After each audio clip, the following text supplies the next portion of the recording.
네, 크리스마스가 이제 일주일도 채 남지 않았습니다. 크리스마스가 가까워질수록 국내 증시도 선물 같은 모습을 하고 있는데요. 어제 코스피와 코스닥 양 지수 일제히 상승하며 거래를 마쳤습니다. 물론 코스피 같은 경우에는 기관 투자자들의 매도 물량으로 인해서 강보합권 수준의 마무리 지었지만 이 코스닥 같은 경우에는 1% 넘는 강세를 기록했는데요. 어제 우리 시장에서 주목을 받았던 종목들은 어떠한 종목들이었을지 거래대금 기준으로 살펴보도록 하겠습니다. 먼저 코스피 시장부터 살펴보시죠. 코스피 시장에서 거래대금이 많이 몰렸던 5가지 종목군들입니다. 에코프로 머티리얼즈가 가장 상단에 위치해 있고요. 두산 로보틱스, 삼성전자, 포스코홀딩스, 그리고 SK하이닉스까지 이렇게 5가지 종목군들이 있는데 대표적인 대형주들 쪽으로 거래대금이 많이 쏠렸습니다. 특히 2차 전지 관련 종목들 주목을 받았고요. 반도체 투톱은 최근 들어서 꾸준히 관심을 받고 있습니다. 삼성전자 같은 경우에는 0.55%로 소폭 하락하며 거래를 마쳤지만 SK하이닉스는 보합권 수준에 머물러 있는 상황이었고요. SK하이닉스 14만 원 선을 지지해주며 끝났습니다. 또 2차 전지와 관련해서는 에코프로 머티리얼즈 그리고 포스코홀딩스가 있고요. 로봇과 관련해서는 두산 로보틱스가 주목을 받았습니다.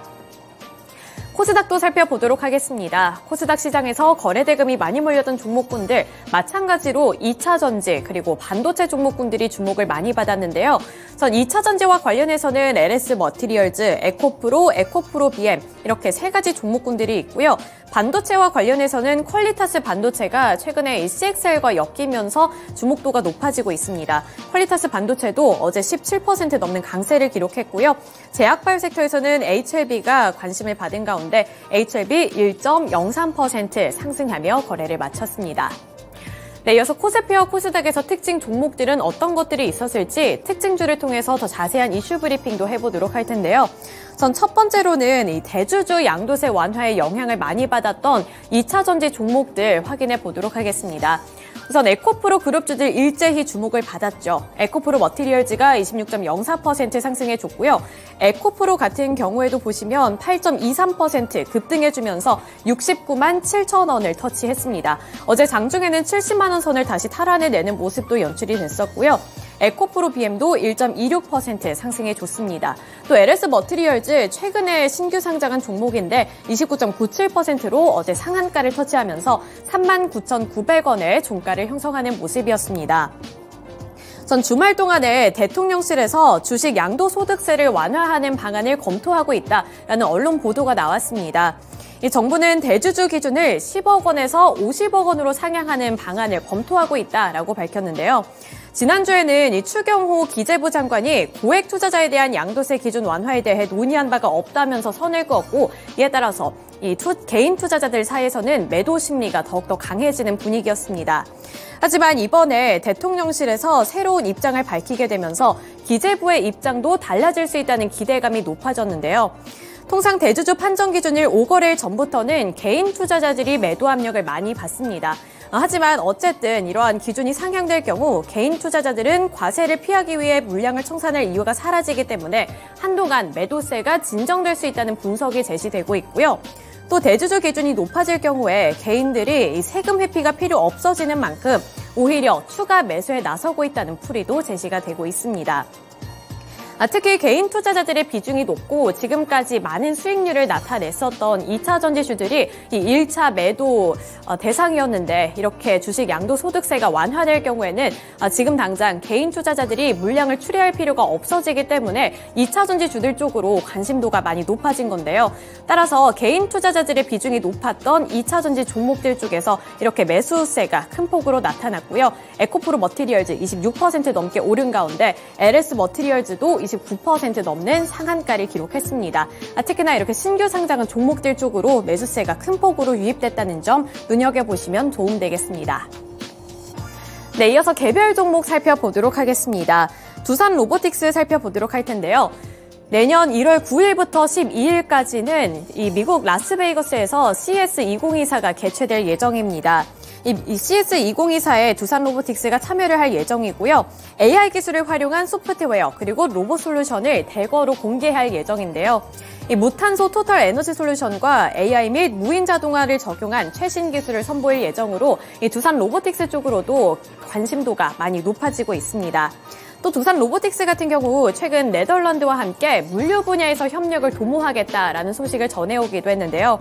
제조공장 자동화 기업과 MOU를 맺고 암스테르담 국제공항 협동 로봇 프로젝트에 협력을 하겠다라는 소식까지 전해오면서 두산 로보틱스 쪽으로도 관심도가 높아지고 있습니다. 이에 따라서 두산 로보틱스 꺼질 줄 모르고 질주를 하고 있는 상황인데요.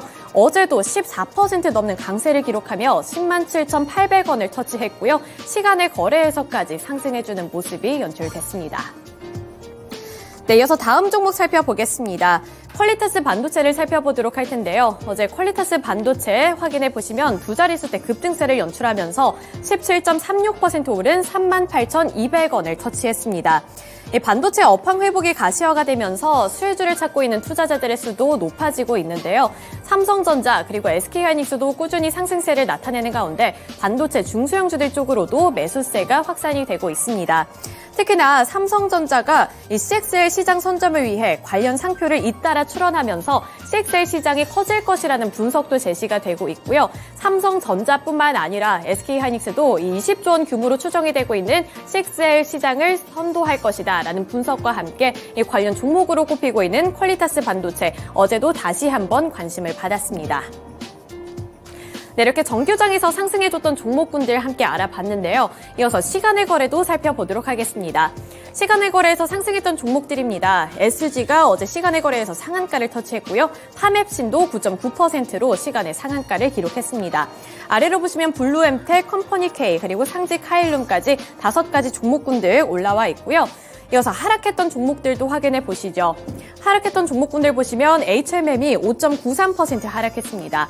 어제는 해운주들이 관심을 받았는데 이제 시간의 거래에서는 HMM 쪽에서 조정이 받는 흐름이 나타났고요.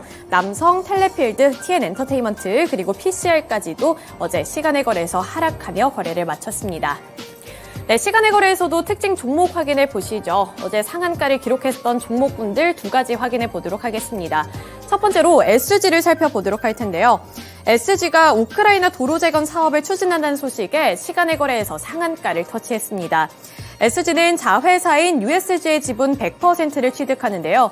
이 USG는 우크라이나국 도로 복구 사업 및 기타 도로 재건 사업 등을 목적으로 설립 예정인 우크라이나 현지 법인입니다. 이 취득 금액은 90억 원 규모고요. 취득 예정일은 내년 12월 31일로 예정이 되어 있는데 이 우크라이나 재건 모멘텀을 안고서 어제 시간의 거래에서 이렇게 상한가를 기록했습니다. 네, 마지막 특징 종목입니다. 파맵신 살펴보시죠. 파맵신이 어제 9.9% 상승해주면서 마찬가지로 시간의 거래에서 상한가를 기록했고요. 2,010원의 종가를 기록했습니다. 파맵신은 최대 주주의 타이어뱅크가 이름을 올릴 것이라는 영향과 함께 이렇게 시간의 거래에서 상한가를 터치했는데요. 이날 회사는 이사회를 열고 지난 10월에 결의한 50억 원 규모 제3자 배정 유상증자 배정자를 변경했다고 밝혔습니다. 이사회 결과 유상증자 배정 이후에 최대 주주는 최승환 전 한창 대표에서 타이어뱅크로 변경이 됐고요. 8.23%의 최대표 지분율은 타이어뱅크가 나비를 마칠 경우에 13.31%로 최대 주주에 오를 예정입니다. 네, 이렇게 시간의 거래에서 주목을 받았던 특징 종목들까지 함께 알아봤고요. 정규장에서의 특징주들도 함께 알아봤습니다. 이어서 미국 시장에서는 어떠한 특징주들이 있을지 함께 알아보시죠.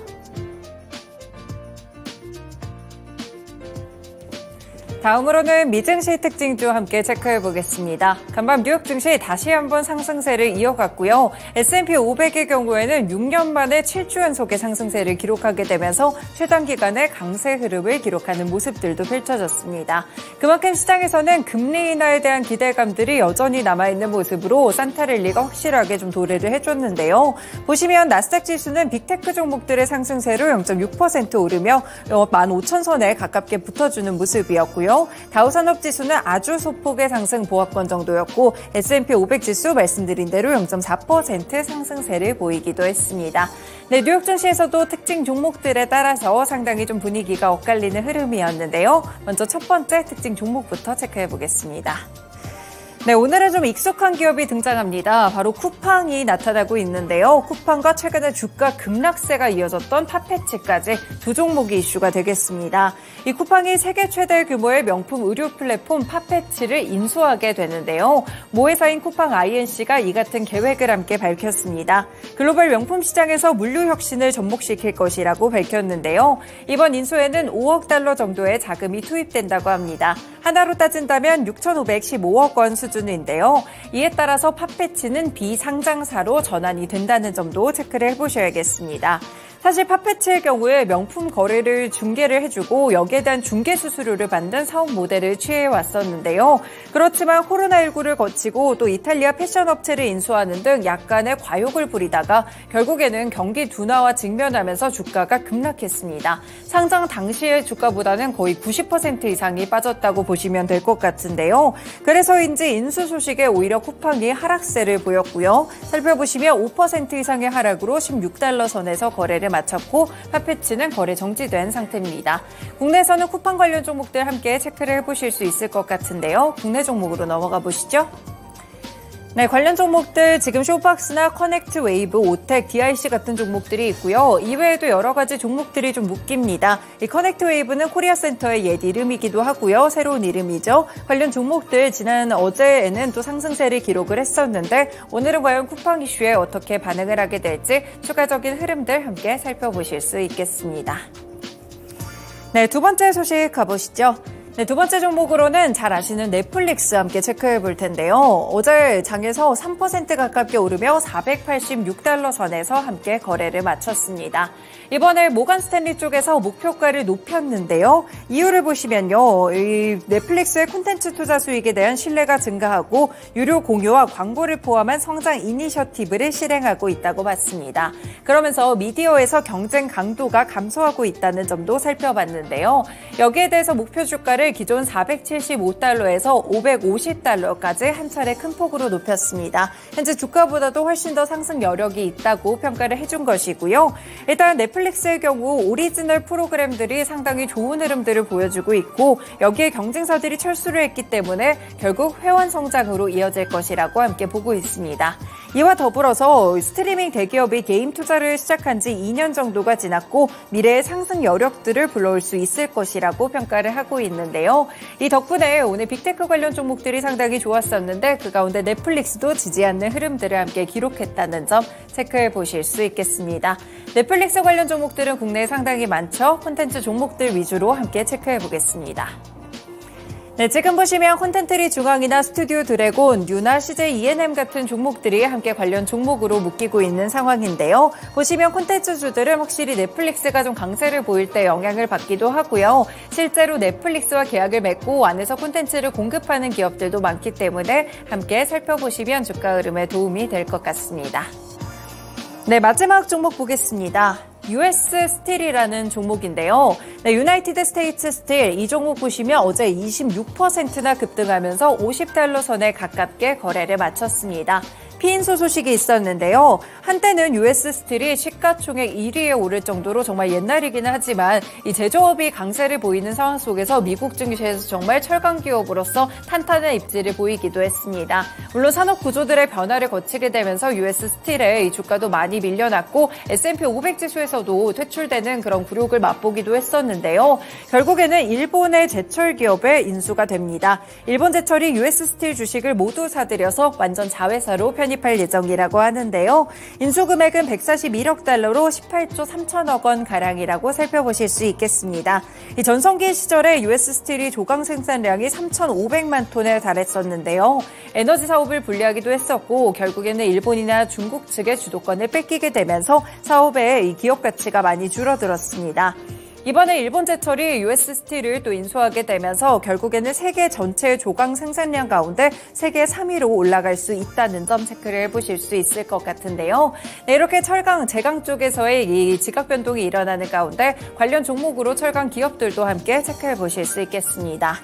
네, 국내에서 사실 철강 기업들이 이 소식에 큰 영향을 받을 것 같지는 않지만 관련 종목들 체크해 보실 필요가 있을 것 같은데요. 특히나 제강 산업들 위주로 함께 보시면 될 것 같고요. 동국제강이나 한국철강, 대한제강, 현대제철까지 철강주들의 이 개편까지도 함께 살펴보시면 될 것 같습니다. 네, 이렇게 미국 증시 국내 종목들과 함께 연결해 드렸습니다. 지금까지 투자 업데이터 시간이었습니다.